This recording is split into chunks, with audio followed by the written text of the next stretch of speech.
বিশ্বনবী হাসান হুসাইনকে সব সময় দেখতে যেতেন, হাসান হুসাইনের সাথে খেলা করতেন। বিশ্বনবী বলতেন হাসান হুসাইন হচ্ছে রায়হানাতাইন, আমার সুগন্ধি, আমার পারফিউম। ওনাদের শরীর থেকে বিশ্বনবী ঘ্রাণ নিতেন। হাসান হুসাইনের দেহের এমন কোন জায়গা নাই যে জায়গায় বিশ্বনবী তার ঠোঁট মুবারক দিয়ে চুমা দেয় নাই। সুবহানাল্লাহ। আবার হাসান আর হুসাইনকে আনন্দ দেওয়ার জন্য বিশ্বনবী, সব নবীদের নবী, গোটা বিশ্বের সবচাইতে সেরা মানুষটা ঘোড়া হয়ে সাজতেন। হাসান হুসাইন বিশ্বনবীর কাঁধের উপরে বসে বিশ্বনবীর চুল ধরে ঘোড়া করে করে খেলতো।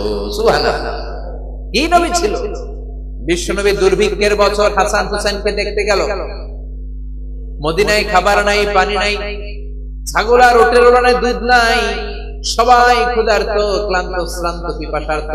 বিশ্বনবী যখন গেলেন মসজিদে নববীতে জোহরের নামাজে জামাত ইমামতি করে বিশ্বনবীর কন্যা ফাতেমার ঘরে গেলেন। হাসান হুসাইন শুয়ে ছিল, ছোট্ট মানুষ। নানাজির পায়ের আওয়াজ শুনে দৌড়ে এসে বিশ্বনবীকে ঝাপটে ধরলেন। ও নানাজি, কত ভালোবাসি আপনাকে, আপনি আমাদেরকে কত ভালোবাসেন। গতকাল দেখতে আসেন নাই কেন? আজকে সারাদিন শেষে জোহরের পরে আমাদেরকে বুঝি দেখতে আসার সময় হলো? বিশ্বনবী বললেন, ও হাসান, রাষ্ট্রীয় কাজে ব্যস্ত ছিলাম, গতকাল দেখতে আসে নাই। তাতে কি হয়েছে? আজকে জোহরের নামাজের পরে তো দৌড়াদৌড়ি করে চলে এসেছি।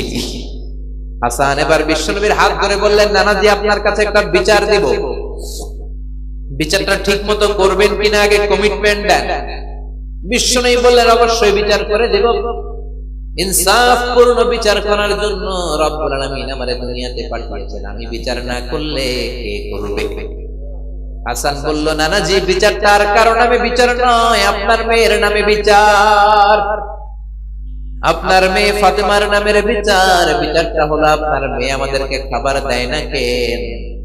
আপনার মেয়ে আমাদেরকে কিছু খেতে দেয় না কেন? গতকাল বলেছিল খাবার দিবে, বলে কি যেন রান্না করে, আসলে খাবার তো কিছু নাই। চুলার মধ্যে পাতিল দিয়ে পাতিলের মধ্যে পানি ঢেলে পানির ধোঁয়া উড়ায়, ছোট্ট দুইটা বাচ্চাকে বুঝ দিয়ে ঘুম পাড়ায়। হাসান আর হুসাইন বলল, নানাজি, গতকাল আমাদেরকে বললো খাবার দিবে, ঘুমিয়ে যাও, ঘুম থেকে উঠলে খাবার দিব, ঘুমালাম। রাত্রেবেলায় খেতে খেতে খাবার চাইলাম, আপনার মেয়ে খাবার দেয় নাই। আবার বললো ঘুমিয়ে যাও, সকালে দিব, আমরা দুই ভাই ঘুমিয়ে গেলাম। সকালবেলা খাবার চাইলাম, খাবার দেয় নাই। আবার ঘুম পাড়ালো, আবার খাবার চাইলাম, খাবার দেয় নাই। আমরা তো সহ্য করতে পারি না নানাজি, আমরা ছোট্ট দুইটা মাসুম বাচ্চা, আর সহ্য হয় না ক্ষুধার জ্বালা। আপনি বিচার করেন।